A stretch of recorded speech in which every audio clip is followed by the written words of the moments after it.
Bien, bonjour à tous et bienvenue dans cette dernière partie sur les incertitudes de mesure. Donc on avait vu l'incertitude type qui s'appelait U de la grandeur, et puis donc les deux moyens pour pouvoir les calculer pour l'instant, c'est type A, c'est-à-dire si je fais une série de mesures, et type B, si je fais une mesure unique.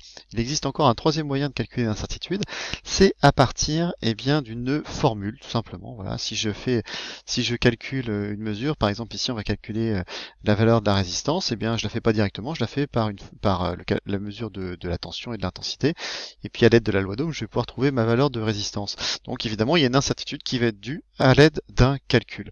Donc c'est ce que je vous mets. Donc l'incertitude type U de M est évaluée par la méthode des incertitudes composées lorsque la grandeur G, en fait c'est pas un G, c'est un M, c'est pas grave, s'exprime en fonction d'autres grandeurs, type A, B, etc., pour lesquelles les incertitudes type associées U de A et U de B sont connues. Donc je connais, on va dire ici, l'incertitude sur mon intensité et mon incertitude sur la tension, et je veux calculer l'incertitude sur la résistance. Alors, pas de panique ici, sur ce genre de choses, c'est très facile, c'est pas compliqué puisque en fait en terminale les formules de composition utilisées sont toujours données.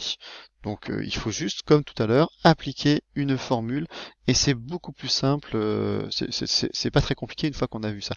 Même si des fois il y a des formules ici qui font un peu peur, c'est pas très compliqué ensuite à faire. Alors on va faire un exemple pour bien comprendre. Donc on détermine la résistance R d'un conducteur ohmique en mesurant la tension U à ses bornes et l'intensité I le traversant, puis en utilisant la loi d'Ohm, que je vous rappelle, R égale U sur I, hein, c'est U égale RI, donc voilà, ça fait donne R égale U sur I. Donc après l'évaluation des incertitudes type pour de la tension et l'intensité des courants, nous obtenons, donc on a déjà tout ça, hein, j'ai ma mesure de U, donc je sais que la tension c'est 19,8 volts plus ou moins 0,3 volts, hein, ça c'est mon incertitude type sur la tension. Et I c'est 0,120 ampères plus ou moins 0,05. Voilà, donc je connais tout ça. Maintenant, je veux connaître la valeur de mon incertitude type sur la résistance. Alors, donc la formule c'est quoi? Elle est donnée, c'est U de R sur R au carré égale U de U sur U au carré plus U de I sur I au carré. Donc en gros, hein, ça c'est l'incertitude type sur la résistance, ça c'est la valeur de la résistance, incertitude sur la tension, sur la valeur de la tension, au carré, hein, évidemment j'oublie pas les carrés, donc ça c'est l'incertitude sur l'intensité divisé par l'incertitude sur I. Donc en gros, si j'ai j'ai tout, hein. En fait ce que je veux c'est calculer ça. La valeur de R, je peux la calculer grâce à la loi d'Ohm, et puis tout le reste, hein, ici, c'est connu. Donc après, il faut résoudre un peu cette équation, il faut la passer de l'autre côté, mais sinon, à part ça, c'est pas si compliqué que ça. Alors, premièrement, on va demander de calculer U de R sur R au carré. Donc ça, ici, je vais le calculer. Alors, je vais bosser un peu. Donc le petit a, donc U de R sur grand R au carré, c'est égal à quoi? Eh bien, c'est égal à la valeur de l'incertitude type de, de la tension, hein, donc c'est égal à ce gros truc que j'ai ici. Hein. Donc l'incertitude type sur la tension, elle est ici, c'est 0,3. Donc 0,3 que je divise par la valeur de la tension, c'est-à-dire cette valeur qui se trouve ici, 19,8. J'oublie pas mon carré, plus l'incertitude sur I, c'est-à-dire ça, 0,05, que je divise par la valeur de I, c'est-à-dire 0,120, le tout au carré. Voilà, je sors ma belle calculatrice, je me trompe pas, et on doit trouver 0,002 ici. Voilà. Alors il n'y a pas d'unité, hein. Pourquoi est-ce qu'il n'y a pas d'unité? Parce que ici c'est une incertitude de résistance, donc c'est en ohms divisé par des ohms, donc évidemment ça donne pas d'unité. Donc j'ai calculé le premier. Petit b, à l'aide de la loi d'Ohm, calculer la valeur de R.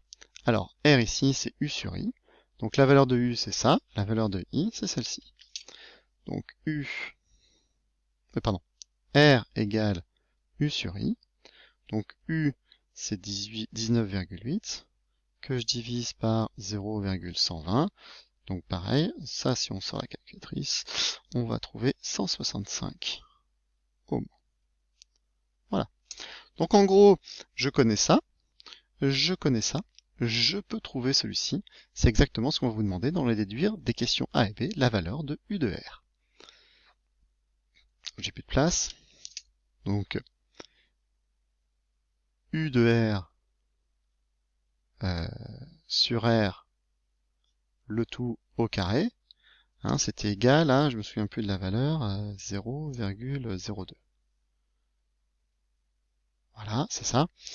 Donc maintenant, ce que je vais faire, bah, c'est que je vais enlever mon carré. Donc je vais faire racine carrée de tout ça. Donc ça vous donne que U de R sur R est égal à racine carrée de 0,02. Je connais la valeur de R, je veux ça, donc je vais passer le R de l'autre côté. Ça vous donne que U de R est égal à R fois racine carrée de 0,02. Donc si je passe à l'application numérique, l'application numérique U de R, c'est donc égal à c'est combien R? 165, ça, fois racine carrée de 0,02. Donc si je fais mon calcul ici, ça vous donne 8 ohms.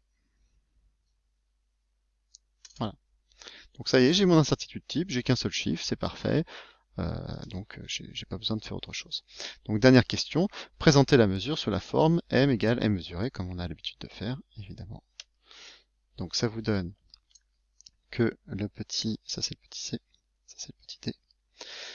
Donc R est égal à 165 plus ou moins 8 ohms. Voilà, donc ici je suis à un chiffre, je sais bien, donc c'est 8,0, donc ça fait 65,0, je suis à la même puissance de 10, donc pas de problème, et j'ai terminé.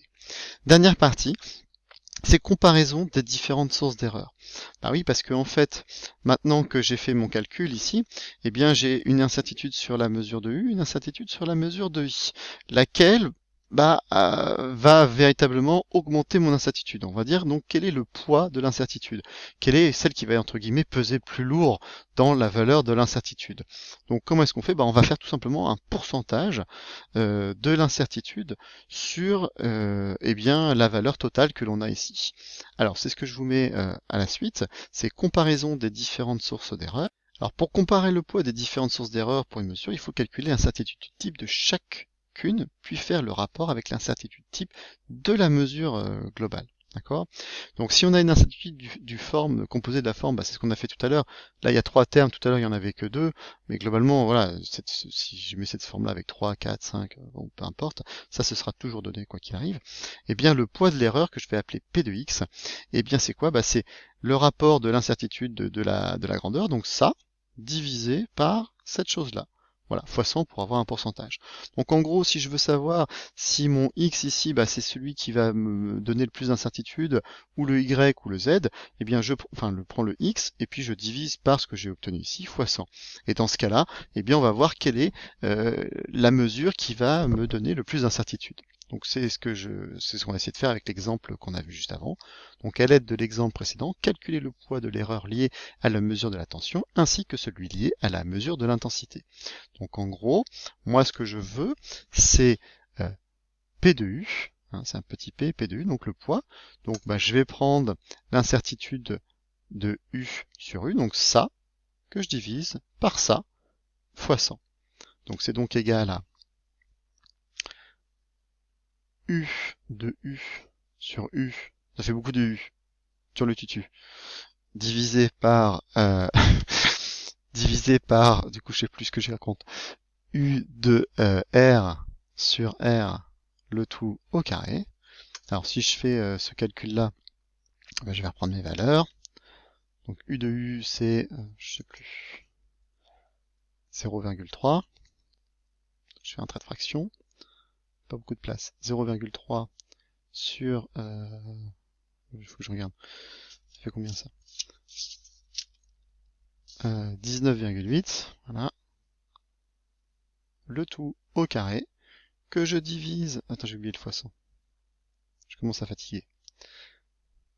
Divisé par U de R, c'est-à-dire 7,3 sur 165. Alors, je garde la valeur exacte, hein, tout à l'heure on avait arrondi évidemment pour U de R. Là, vous aviez trouvé 7,3.